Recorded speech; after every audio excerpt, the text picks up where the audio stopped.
Okay, hello. ठीक है, class शुरू करते हैं आज के। ठीक है, कल का टॉपिक था वो थोड़ा सा लेंदी गया था और कंप्लीट नहीं हुआ था। हमने कल के टॉपिक में oogenesis पढ़ा था, जिसमें हमने कंप्लीट साइकिल पढ़ा था।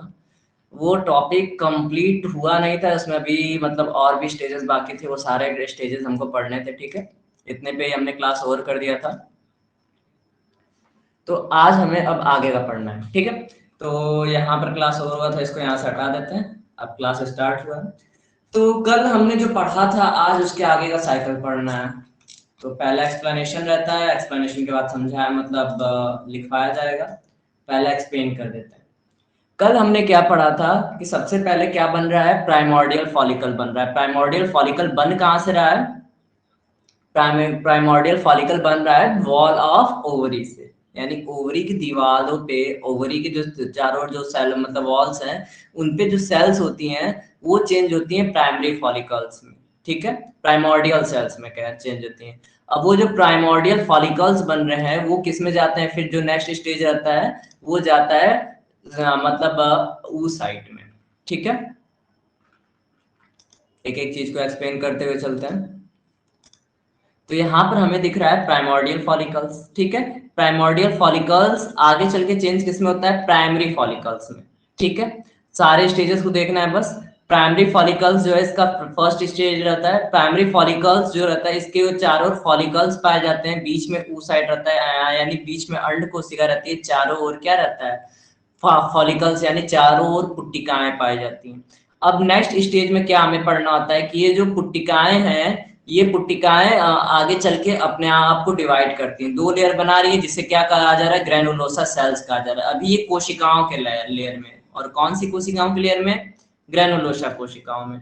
और इसके बीच में ग्रेनुलोसा और एग, यानी जो oocyte है, अंड कोशिका है, और जो ग्रेनुलोसा की कोशिकाएं हैं उनके बीच में एक लेयर बन रही है। और वो लेयर कौन सी है, जोना पेलुसिडा की लेयर है। ठीक है, तो ये भी आप लोगों को दिख रहा है। ठीक, तो जोना पेलुसिडा के बाद हमें नेक्स्ट क्या देखना है कि जोना पेलुसिडा किसकी बनी होती है। तो हमने बताया जोना पेलुसिडा किसकी बनी होती है, ग्लाइकोप्रोटीन की बनी होती है। ठीक, अब जो नेक्स्ट थर्ड स्टेज था, तो थर्ड स्टेज में हमने क्या पढ़ा था कि जो ये ग्रेनुलोसा सेल्स हैं, ये मल्टीप्लिकेशन करती है। मल्टीप्लिकेशन मतलब बहुगुणन करती है, और बहुगुणन करके अपना कितना लेयर बनाती है, 6 से 7 लेयर बनाती हैं। और वो वहां पर बनता है ग्रेनुलोसा मेम्ब्रेना। ठीक है, तो ये सारे स्टेजेस हमको समझना था।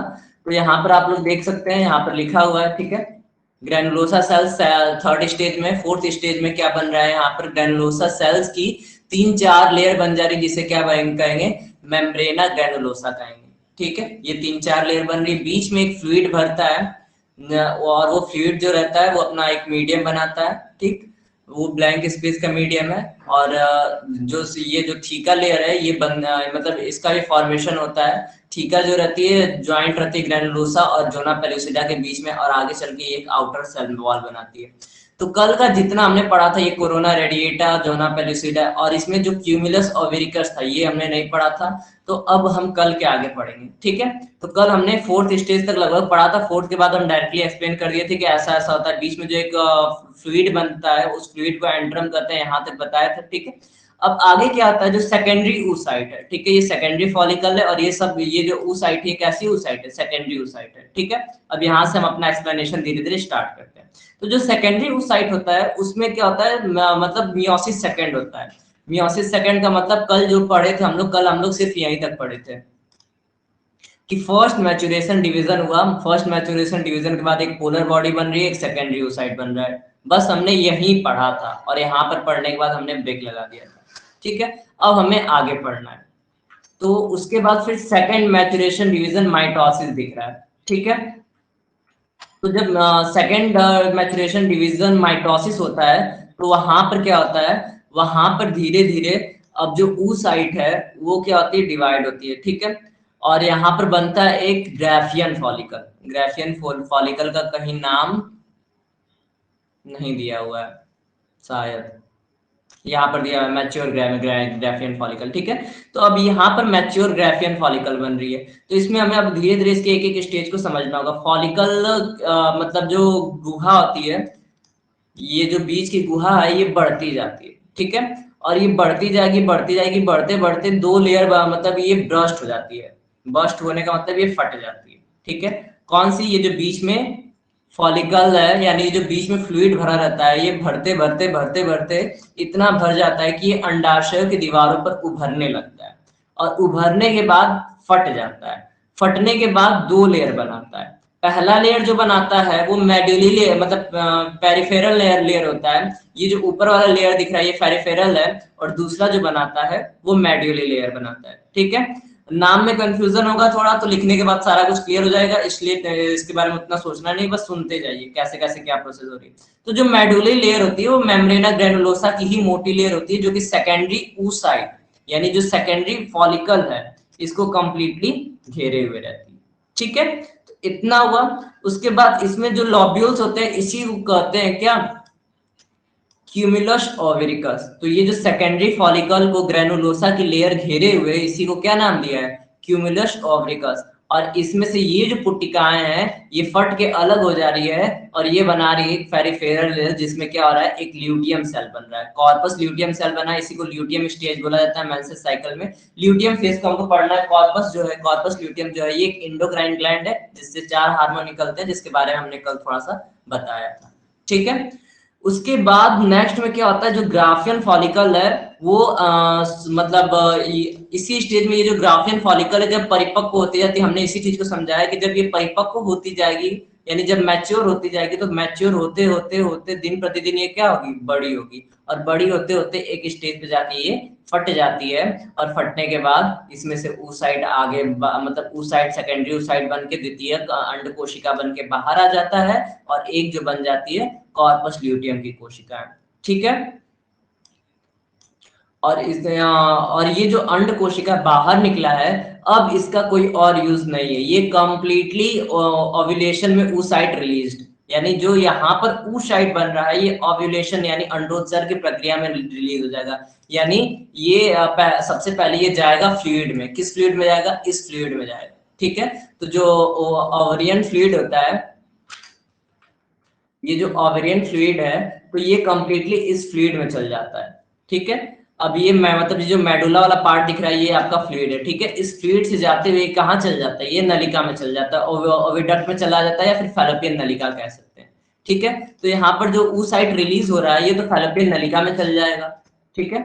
उसके बाद जो बचा हुआ पार्ट रहेगा, ठीक है, जो फूटा हुआ पार्ट है यानी जो बर्स्ट फॉलिकल था ये टूट गया है, तो अब इसकी दीवार जुड़ती है, ठीक है। ये डिजेनरेट नहीं होते हैं, ये खत्म नहीं होते हैं, ठीक है। जो कॉर्पस ल्यूटियम सेल्स हैं ये खत्म नहीं होते, ये डिजेनरेट नहीं होते, ये क्या करते हैं, अपनी दीवारों को जोड़ते हैं, ठीक है। बर्स्ट एरिया जो रहता है वो फॉलिकल से कंप्लीटली जुड़ जाता है, ठीक है। अब उसके आगे क्या स्टेज होता है, अब यहाँ पर ब्लड कलेक्ट होता है, ठीक है। अब ब्लड की कोशिकाएं कलेक्ट होके क्या बनाती, इस गुहा को भर के एक रक्त का थक्का जमा देती हैं, जैसा कि यहाँ पर लिखा हुआ है ब्लड क्लॉट, ठीक है। ये जो गुहा है, ये जो कैविटी है, इसमें ब्लड कलेक्ट होके रक्त जमा होके इसको रक्त मतलब ब्लड क्लॉट बना देता है, यहाँ पर रक्त का थक्का जम जाता है। और ये जो ग्रेनुलोसा लेयर है अब ये आगे चल के और बढ़ने लगती है, ठीक है। यहाँ पर दिख रहा है ये और बड़ी हो गई, और ये कंप्लीटली इसमें चेंज हो जाती है कॉर्पस ल्यूटियम में। कॉर्पस ल्यूटियम जो रहता है ये पीत पुट्टिका रहता है, ठीक है। तो इसके जो साइटोप्लाज्मिक ये जो बीच वाला आपको फ्री स्टेज दिख रहा है कॉर्पस ल्यूटियम के बीच में, इस फ्री स्टेज में हमारा भरा रहता है एक ल्यूटियन फ्लूइड, ठीक है। और इसका जो पूरा मतलब इसमें जितने भी सेल्स होते हैं इन सेल्स के साइटोप्लाज्मिक मतलब अंत कोशिका द्रव्य जो होता है, ठीक है। तो कोशिका द्रव्य के रूप में क्या भरा रहता है, ल्यूटीन भरा रहता है। और जो ल्यूटीन रहता है ये हल्का येलोविश लिक्विड होता है जिसे पीत पिंडक कहा जाता है, ठीक है, या फिर पीत पुट्टिका कहा जाता है। तो ये एक पीला कलर का फ्लूइड इसमें रिलीज कर देता है, ठीक है। अब और आगे चल के ये कंप्लीटली क्या बना लेता है, मतलब अब इतना सारे प्रोसेस होने के बाद यहाँ पर कंप्लीटली बनेगा कॉर्पस ल्यूटियम, ठीक है। अब कॉर्पस ल्यूटियम क्या है, एक इंडोक्राइन ग्लैंड है। इंडोक्राइन ग्लैंड मतलब अंतःस्रावी ग्रंथि, ठीक है। अब ये अंतःस्रावी ग्रंथि किन किन चीजों को कंट्रोल करता है, प्रोजेस्टेरॉन को कंट्रोल करेगा, एस्ट्रोजन को कंट्रोल करेगा, रिलैक्सिन को कंट्रोल करेगा, इनहिबिन को कंट्रोल करेगा। और अगर एग फर्टिलाइज्ड होता है, बाय द वे मतलब अगर एक मतलब मेंसेस की कंडीशन को अगर छोड़ते हैं, अगर फर्टिलाइजेशन अर्थात गर्भधारण होता है, तो ऐसे में ये जो सेकेंडरी oocyte रहेगी ये तो चल जाएगी फॉलोपियन नलिका में। बाकी ये जो मतलब ये जो अंडाशय में बचा रहेगा कॉर्पस ल्यूटियम, अर्थात ये जो ओवरी में मतलब बचा हुआ है कॉर्पस ल्यूटियम, ये क्या करता है कि आगे मूव करता है, मतलब मूव नहीं करता, ये ग्लैंड को सेक्रेट करता है। तो अब ग्लैंड में से क्या सेक्रेट करेगा, ये हार्मोन सेक्रेट करेगा। तो जब एग फर्टिलाइज्ड होता है तो ये एस्ट्रोजन प्रोजेस्टेरॉन को सेक्रेट करते रहता है, ठीक है। अब एस्ट्रोजन प्रोजेस्टेरॉन में हमने बताया कि प्रोजेस्टेरॉन जो रहती है वो प्लेसेंटा का फॉर्मेशन करती है, ठीक है। और यदि फर्टिलाइजेशन नहीं होता है तो यहाँ पर आपको एक स्टेज दिख रहा है और लास्ट स्टेज जिसे 8वां मतलब 8th नेम दिया हुआ है कॉर्पस एल्बिकन्स का। तो अगर एग फर्टिलाइज होता है तो ऐसे में गर्भधारण होगा, ठीक है। और अगर किसी कंडीशन में गर्भधारण होता है तो ये एस्ट्रोजन और प्रोजेस्टेरॉन का सेक्रीशन करता रहेगा, ठीक है। प्रोजेस्टेरॉन जो रहेगा वो प्लेसेंटा के फॉर्मेशन में रहेगा और एस्ट्रोजन जो रहेगा वो रिलैक्सिन और अदर जो हार्मोन्स रहते हैं उनको कंट्रोल करता है, ठीक है। और अगर किसी कंडीशन में मतलब अगर नॉर्मल कंडीशन में गर्भधारण नहीं होता है तो ऐसी कंडीशन में ये क्या हो जाएगा, मतलब ये चेंज हो जाएगा किसमें, कॉर्पस एल्बिकन्स में। और कॉर्पस एल्बिकन्स में चेंज होने के बाद ये कंप्लीटली बाहर रिलीज हो जाते हैं, ठीक है। अगर समझ में आ गया तो ठीक है, अगर नहीं समझ में आया तो बोलिए एक बार और शुरू से समझा दिया जाए, ठीक है। और इसके बाद जो हमारा नेक्स्ट टॉपिक रहेगा वो रहेगा मेंस्ट्रुअल और मंथली साइकिल, जिसके बारे में हम थोड़ा बहुत आज इंट्रोडक्शन पढ़ लेंगे और कल पढ़ेंगे क्योंकि लिखना बहुत ज्यादा होगा। ये टॉपिक एक्सप्लेन किए 10 मिनट में 12 मिनट में। आप लोगों को अगर किसी को नहीं समझ में आया तो आप लोग दोबारा पूछ लीजिए, अभी एक्सप्लेन कर दे रहे हैं एक बार और।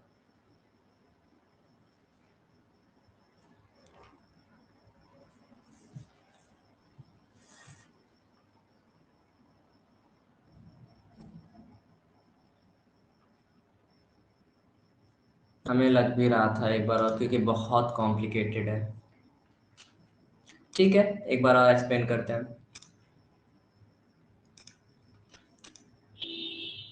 ठीक है। तो इसमें जितना हमने कल पढ़ा था, कल की अगर स्लाइड ले लेते हैं तो जितना हमने कल पढ़ा था वो तो सारा कुछ ठीक है।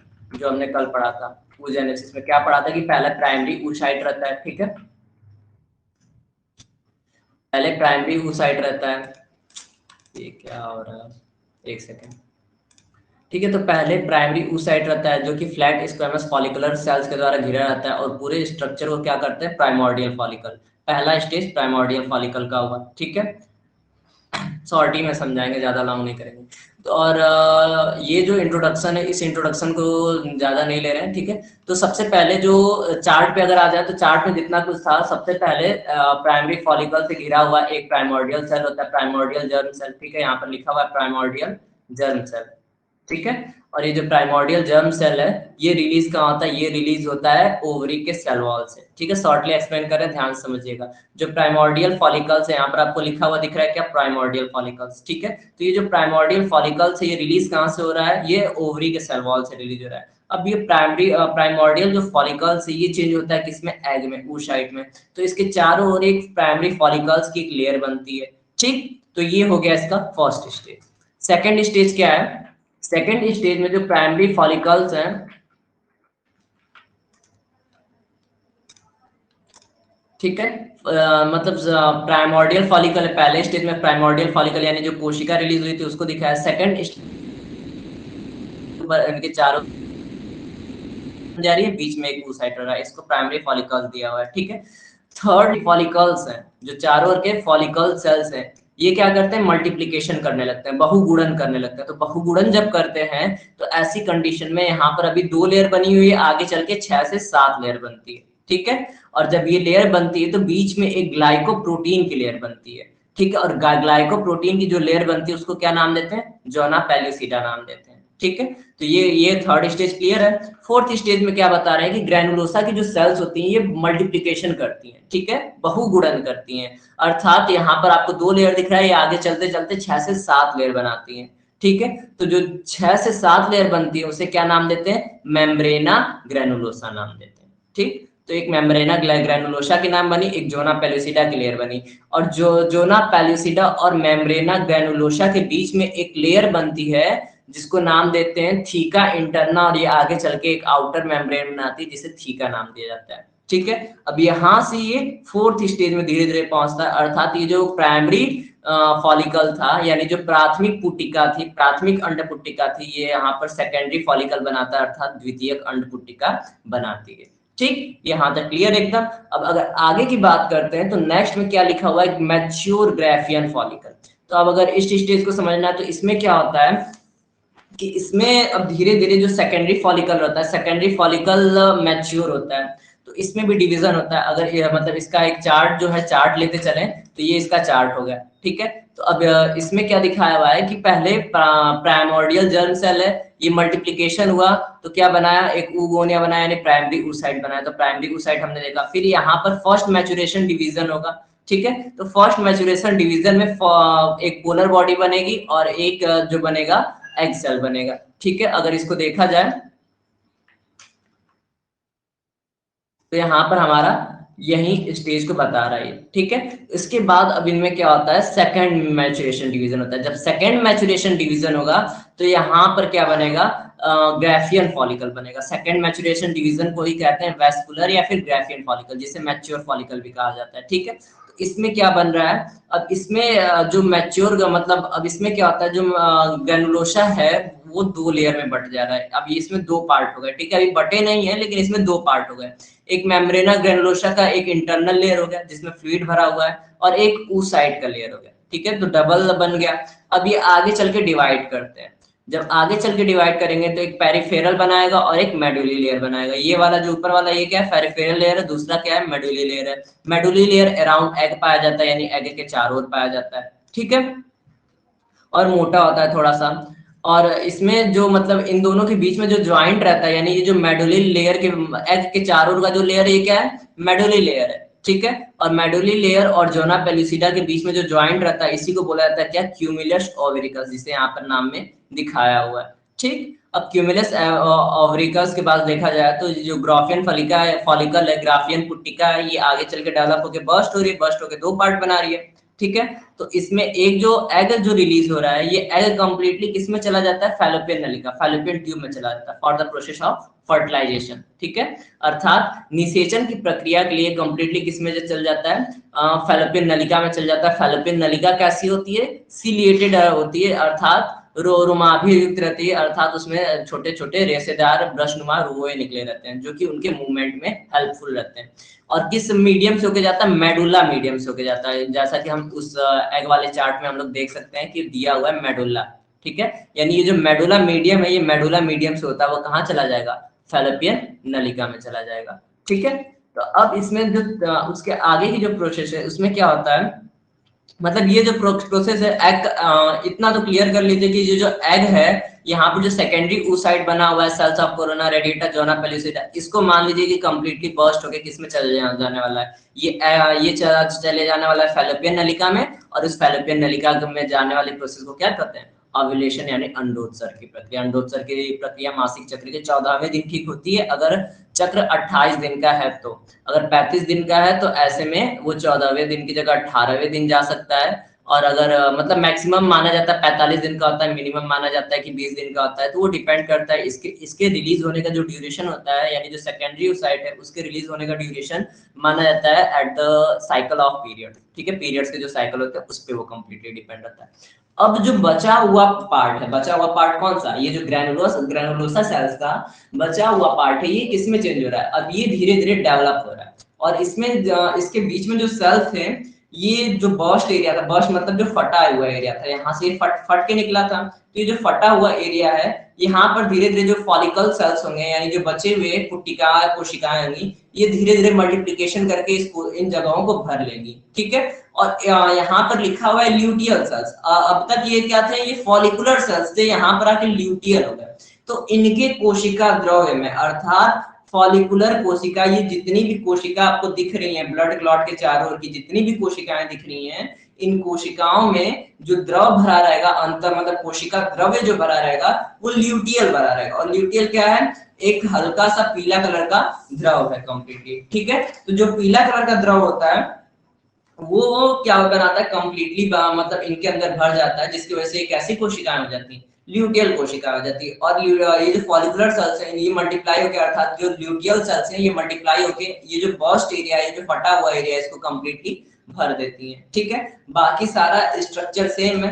अब धीरे धीरे ये कोशिकाएं और ये जो ब्लड है यहाँ पर बीच में जम के ब्लड क्लॉट बनाया था, ये कंप्लीटली डेवलप होकर किसमें चेंज होता है, कॉर्पस ल्यूटियम में। और कॉर्पस ल्यूटियम क्या है, कॉर्पस ल्यूटियम एक अंतःस्रावी ग्रंथि, एक एंडोक्राइन ग्लैंड है। और कॉर्पस ल्यूटियम से क्या निकलता है, प्रोजेस्टेरॉन निकलता है, एस्ट्रोजन निकलता है, रिलैक्सिन निकलता है, इनहिबिन निकलता है। ये 4 हार्मोन्स निकलते हैं, ठीक है। अब ये जो 4 हार्मोन्स निकल रहे हैं, अगर एग फर्टिलाइज्ड होता है तो इनहिबिन जो होता है वो मतलब कह सकते हैं मोहक का काम करता है, या फिर स्नेहक बोलते हैं, स्नेहक का काम करता है। अलग अलग हार्मोन्स का अलग अलग वर्क है, ठीक है।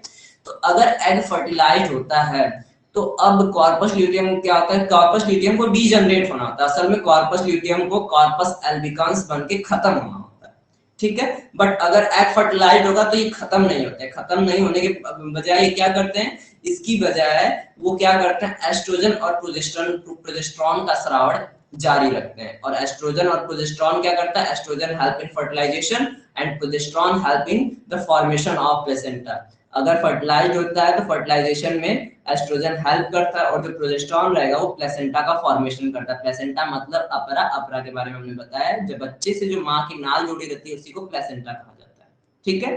तो ये कंप्लीट प्रोसेस होती है। और अगर एग फर्टिलाइज नहीं होता है तो ये आगे चल के कॉर्पस एल्बिकन्स होगा, और कॉर्पस एल्बिकन्स आगे चल के डीजनरेट होकर इनके सेल्स वॉल्स में क्या स्ट्रेटिफाइड कॉलमनर एपिथेलियल सेल्स बनाते हैं, और फिर वही प्रोसेस अगेन जारी हो जाती है। और ये 28 डेज का साइकिल या फिर 35 days 45 days depend on period कि कितने दिन का साइकिल है। तो ये साइकिल 28 डेज में कंप्लीटली चलता रहता है, अप्रोक्सीमेटली लगभग अनुमान मान के चलते हैं। तो ये जो साइकिल है ये 28 दिनों तक चलता रहता है। और अगर रिप्रोडक्शन हो गया तो मतलब फर्टिलाइजेशन हो गया तो ऐसे में ये साइकिल रुक जाएगा जब तक बेबी बर्थ नहीं होगा, बेबी बर्थ नहीं होता, जब तक बच्चे का जन्म नहीं होगा, अर्थात 9 महीने, और बच्चा जब तक 6 महीने का हो नहीं जाएगा तब तक ये साइकिल दोबारा स्टार्ट नहीं होगा। क्यों, क्योंकि तब तक अदर हार्मोन्स मतलब निकले रहेंगे और वो कंट्रोल करेंगे। और इन सारी चीज को कंट्रोल कौन करता है, ये सारी चीजें स्टार्ट क्यों होती हैं, वो ये सारी चीजें स्टार्ट होती हैं हमारे ब्रेन में। ब्रेन में क्या होता है कि ये सबसे छोटी और सबसे मास्टर ग्रंथि कौन सी मानी जाती है, पिट्यूटरी ग्लैंड। तो पिट्यूटरी ग्लैंड से निकलता है gonadotropin hormone. Gonadotropin hormone release करता है फॉलिकुलर स्टिमुलेटिंग हार्मोन और ल्यूटिनाइजिंग हार्मोन। और जो फॉलिकुलर स्टिमुलेटिंग हार्मोन है ये कंट्रोल करता है प्राइमोर्डियल फॉलिकल को, प्राइमरी फॉलिकल को, सेकेंडरी फॉलिकल को और ग्राफियन फॉलिकल को। तो मतलब फर्स्ट से जो 5th 6th तक का स्टेज है ये लगभग कंप्लीटली किसके द्वारा कंट्रोल होता है, एफएसएच फॉलिकुलर स्टिमुलेटिंग हार्मोन। और उसके आगे का जो स्टेज है यानी जो ग्राफियन फॉलिकल और ल्यूटियल फेज है यानी जो लास्ट का स्टेज बचता है ये कंट्रोल करता है ल्यूटिनाइजिंग हार्मोन। और 14th डे या फिर कह सकते हैं ओव्यूलेशन डे यानी जो 7th स्टेज दिखाया है इसमें ओव्यूलेशन का, ओव्यूलेशन के दिन दोनों हार्मोन एफएसएच और एलएच दोनों अपने एकदम हायर लेवल पे होते हैं, एकदम अपने चरम सीमा पे होते हैं, अर्थात ये दोनों कंप्लीटली इन सारी चीजों को कंट्रोल कर रहे होते हैं। जो एलएच है वो एंटीरियर पिट्यूटरी ग्लैंड है, जबकि जो एफएसएच है वो माना जाता है एक्सटीरियर या फिर फ्रंटल पिट्यूटरी ग्लैंड से रिलीज होता है, ठीक है। तो ये सारा मतलब ये सारा चेंज पढ़ना होता है हमें एक चार्ट में। और आई होप अब टाइम तो लगभग हो गया, हम इतने पे ही 5 मिनट का ब्रेक लेंगे, उसके बाद नेक्स्ट वाले में थोड़ा बहुत हम लोग लिखेंगे, और थोड़ा बहुत लिखने के बाद मेंस्ट्रुअल या फिर मंथली साइकिल का थोड़ा सा इंट्रोडक्शन पढ़ लेंगे, इसके बाद क्लास ओवर कर देंगे। और इसमें इस चार्ट को इसी तरह ओपन रहने देते हैं। इसमें अगर आप लोगों को कुछ ना समझ में आया हो तो आप लोग कमेंट करिएगा, तो इसमें हम उसी को मतलब लिख के एक्सप्लेन कर देंगे। तब तक लिए माइक और वीडियो हम कंप्लीटली ऑफ करते हैं इसमें, ठीक है, और 5 मिनट का ब्रेक लेते हैं। That's all.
ओके, तो नियरली ब्रेक टाइम खत्म हो चुका है। टॉपिक कल ही का चल रहा है, बस उसी के आगे लिखना है। कल ये 4 पॉइंट लिखे थे, आज उसके आगे के लिखेंगे, ठीक है।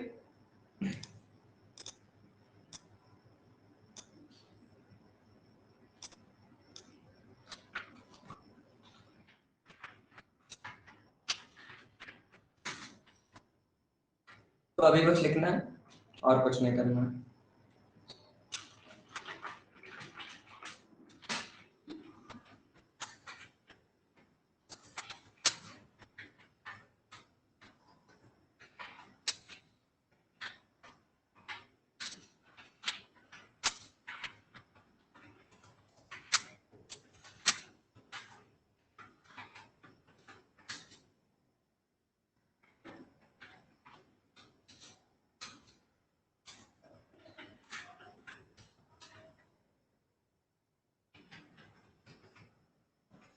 हाँ, लिखते हुए तब तक आप लोग को एक बात बता दें कि आज प्रैक्टिकल कंप्लीट कर लिया गया है, जो हम लोग का इससे पहले वाले चैप्टर में था। उसका वीडियो हम अपलोड किए लेकिन रिजल्ट अपलोड नहीं किए। रिजल्ट 10 बजे तक आज कंप्लीट कर देंगे अपलोड। उसमें कंप्लीटली पॉलन ट्यूब देखा जा सकता है।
ये सारा पॉइंट लगभग आप लोगों को समझाया जा चुका है।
ठीक है, जो भी कुछ समझाए हैं वही सारा कुछ लिखे हैं, इसमें कुछ भी अलग नहीं है। अगर कोई पॉइंट में थोड़ा भी कंफ्यूजन होगा तो आप लोग बोल सकते हैं कि नहीं ये वाला पॉइंट नहीं समझ में आ रहा, इसमें कंफ्यूजन है। सारा पॉइंट समझाया हुआ है, ठीक है।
काफी बड़ा हो गया ये।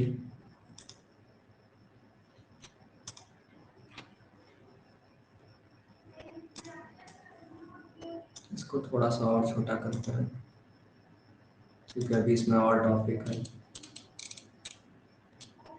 बस इतना ही छोटा करेंगे। आई होप क्लियर दिख रहा होगा।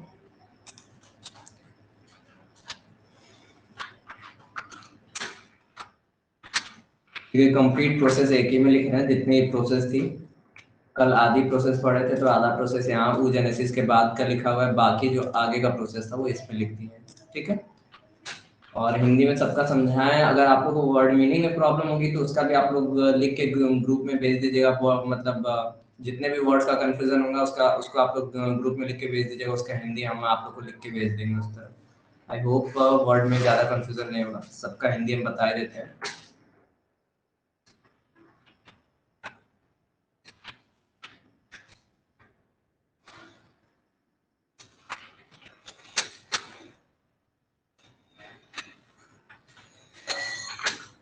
लास्ट में कॉर्पस ल्यूटियम बनता है, ठीक है, जो कि क्या है, इंडोक्राइन ग्लैंड है। इसमें से कौन कौन से हार्मोन का कंट्रोल करता है, तो हमने 4 हार्मोन का नाम बताया था। Estrogen, progesterone, relaxin is helpful in parturition and inhibin।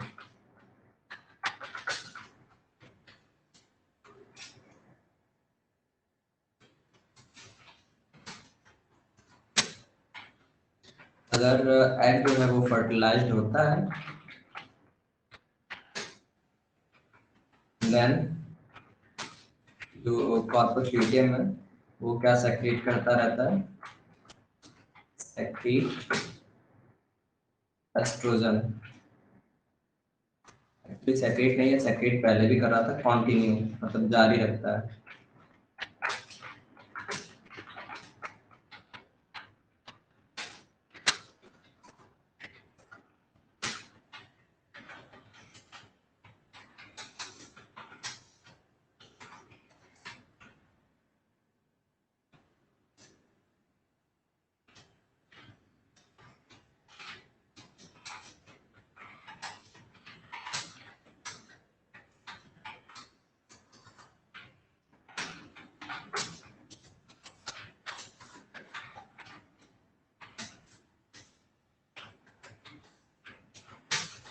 अब लगभग सारा लेक्चर कंप्लीट हो गया, इतना कुछ हम समझाए थे और इतना कुछ कम लिख दिए, बार बार दोबारा पढ़े नहीं क्योंकि टाइम वेस्ट होता है उसमें।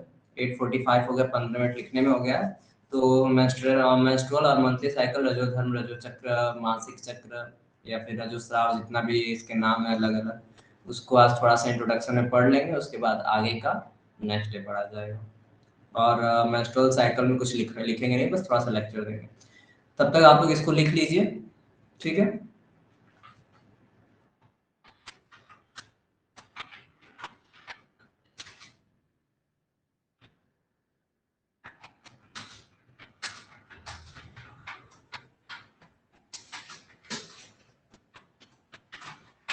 ये भी एक पॉइंट बताए थे कि प्रोजेस्टेरॉन जो रहता है वो प्लेसेंटा के फॉर्मेशन में भाग लेता है। इसके बाद टाइप कोई पॉइंट नहीं बताए थे, ठीक है। अब हमारा जो नेक्स्ट टॉपिक रहेगा वो मेंस्ट्रुअल और मंथली साइकिल रहेगा। मेंस्ट्रुअल और मंथली साइकिल, इसके बारे में हम लेक्चर दे देंगे, लेकिन पहले आप लोग इसको कंप्लीट कर लीजिए। एक्चुअली क्या करेंगे कि हम लेक्चर दे देते हैं पहले, उसके बाद फिर हम क्लास को इसी तरह ओवर करके कल की तरह छोड़ के चल जाएंगे, आप लोग लिखते रहिएगा। अभी हम हटा भी नहीं रहे, हमें पता है अभी नहीं हुआ है, तो इसलिए हम अभी इसको क्या कर रहे हैं, अभी हम लेक्चर दे दे रहे हैं, उसके बाद फिर हम इसी तरह छोड़ के चल जाएंगे, आप लोग लिखते रहिएगा, ठीक है।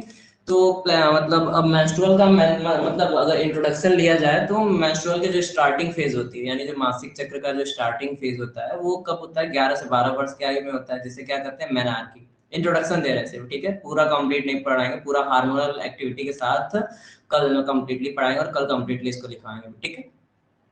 तो मेंस्ट्रुअल और मंथली साइकिल में क्या होता है कि जो स्टार्टिंग फेज रहता है उसे क्या कहा जाता है, मेनार्की कहा जाता है। मेनार्की कब स्टार्ट होता है, 11 से 12 वर्ष की आयु में होता है, ठीक है। मेनार्की 11 से 12 वर्ष की आयु में स्टार्ट होता है, नॉर्मली माना जाता है। और अगर अकॉर्डिंग टू जनरेशन देखा जाए तो आज की जनरेशन में 8 से 9 माना जाएगा और कम माना जाएगा। अब से 4 साल पहले हम 9 से 10 बोलते थे, लेकिन अब 8 से 9 बोलना पड़ रहा है।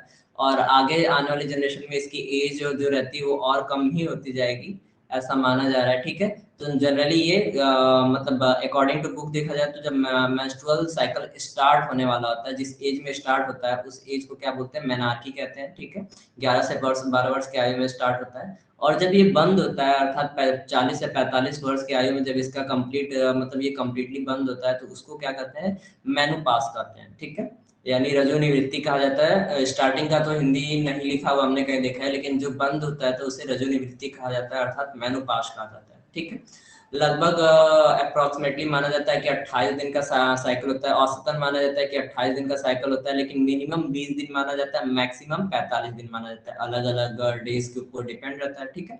इसमें 3 प्रावस्थाएं पाई जाती हैं, pre ovulatory phase, ovulation and post ovulatory phase, ठीक है। और उसके बाद आता है मेंस्ट्रुअल। तो ओवुलेशन फेज को हम नहीं लेते हैं, हम कौन कौन सा फेज लेते हैं, एक प्री मतलब पहला जो फेज लेते हैं वो मेंस्ट्रुअल फेज लेते हैं, ठीक है। और दूसरा जो फेज लेते हैं वो प्री ओवुलेटरी फेज रहते हैं, और तीसरा जो लेते हैं वो पोस्ट ओवुलेटरी फेज लेते हैं। बीच में एक 14वें दिन कौन सा होता है, ओवुलेशन फेज होता है, तो उसको हम नहीं लेते हैं, हम 3 फेज में लेते हैं। मेंस्ट्रुअल साइकिल को कितने भागों में बांटा गया है, 3 भागों में बांटा गया है। प्री ओवुलेटरी मतलब menstrual phase, pre ovulatory phase and post ovulatory phase. और पोस्ट ओवुलेटरी फेज को ही बोला जाता है ल्यूटियल फेज, क्यों, क्योंकि फर्टिलाइजेशन तो हुआ नहीं, डिसीजन की क्रिया हुई नहीं, तो ऐसे में जो एग है वो ल्यूटियल फेज में चल जाएगा। ल्यूटियल फेज मतलब पीत पुंडक के रूप में वो कंप्लीटली बाहर सेक्रेट हो जाएगा, जिसका फिगर और जिसका साइकिल थोड़ा बहुत कहीं कहीं किसी बुकों में दिया रहता है, और देखेंगे तो हम नेट से डाउनलोड करके कल ऐड कर देंगे, ठीक है। तो इसमें जो मतलब इसका जो स्टार्टिंग रहता है ये कंप्लीटली किसके द्वारा नियंत्रित किया जाता है, ये गोनाडोट्रोपिन हार्मोन कल भी हमने बताया था कि मतलब जो एग के रिलीज या फिर एग साइकिल जितना भी चल रहा है 20 डेज का, इसको स्टार्ट करने का काम होता है गोनाडोट्रोपिन हार्मोन का। फिर जो कंट्रोलेशन होता है वो मतलब गोनाडोट्रोपिन हार्मोन का मतलब पिट्यूटरी ग्लैंड से ही होता है। पिट्यूटरी ग्लैंड के गोनाडोट्रोपिन हार्मोन है वो दो टाइप के हार्मोन्स का सेक्रेशन करते हैं, वो दो पार्ट में बांट देते हैं। पहला जो बांटते हैं वो एफएसएच बांटते हैं, फॉलिकुलर स्टिमुलेटिंग हार्मोन, जिसमें प्राइमोर्डियल आता है, प्राइमरी आता है, सेकेंडरी आता है, ग्राफियन आता है। यानी जो हमने चार्ट देखा था उसका जो 1 से 5वां स्टेज है ये लगभग कंट्रोल किया जाता है किसके द्वारा, एफएसएच फॉलिकुलर स्टिमुलेटिंग हार्मोन। और 5 के बाद से जो 6वां और 7वां और 8वां स्टेज है वो ल्यूटियल फेज में आता है, अर्थात वो किसके द्वारा कंट्रोल होता है, ल्यूटिनाइजिंग, ल्यूटियल फेज ल्यूटिनाइजिंग के द्वारा। और ऊपर का जो फेज होता है वो फॉलिकुलर स्टिमुलेटिंग, मतलब ये सारा फॉलिकुलर स्टिमुलेट हो रहा है, अर्थात ये जो फॉलिकल है यानी जो पुट्टिका है वो स्टिमुलेट हो रही है, अर्थात वो अभी बन रही है, बन के टूट रही है, टूट के प्रिपेयर हो रही है। तो ये जितना फॉलिकुलर स्टिमुलेटिंग का फेज है ये सारा एफएसएच के द्वारा कंप्लीट होता है। और फॉलिकुलर स्टिमुलेटिंग फेज जब 6 तक कंप्लीट हो जाता है, 7th में ओव्यूलेशन रिलीज हो जाता है, तो ऐसे में आ जाता है हमारा ल्यूटियल फेज। ठीक है, तो ल्यूटिनाइजिंग हार्मोन के द्वारा होता है। तो दो टाइप के हार्मोन निकलते हैं ब्रेन से, ब्रेन के किससे, पिट्यूटरी ग्लैंड से। पिट्यूटरी ग्लैंड के भी कौन से, गोनाडोट्रोपिन हार्मोन से दो पार्ट रिलीज होते हैं, पहला एफएसएच होता है, एफएसएच फॉलिकुलर स्टिमुलेटिंग हार्मोन होता है, अर्थात फॉलिकल्स को स्टिमुलेट करने का काम करता है। और जो एलएच होता है वो ल्यूटिनाइजिंग हार्मोन होता है, लास्ट में मतलब ल्यूटिएट करने का काम करता है।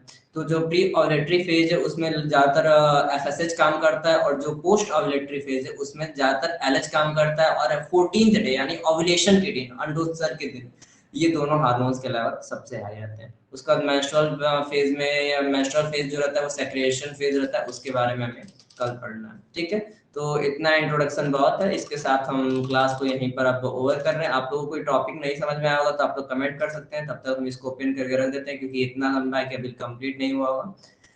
आप लोग का कंप्लीट हो जाए तो आप लोग छोड़ के चल जाइएगा, तब तक के लिए हम क्लास ओवर कर देते हैं, माइक और वीडियो ऑफ कर देते हैं।